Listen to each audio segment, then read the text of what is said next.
ঘুম আসছিল না, বারান্দায় দাঁড়িয়েছিলাম। দেখলাম রাত 2টো বাজে, অথচ আপনার ঘরে আলো জ্বলছে।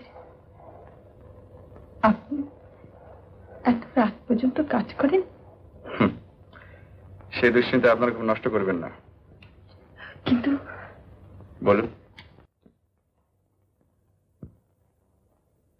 শুনলাম আপনি খুব কঠিন রোগ থেকে উঠেছেন। কে বলেছে আপনাকে? মা। দেখুন, কতগুলো কথা আপনার জেনে রাখা দরকার। আমি কতগুলো প্রিন্সিপাল মেনে চলি, তার মধ্যে একটা হলো কৌতূহল থাকা ভালো, আর একটা সীমারেখা থাকা দরকার।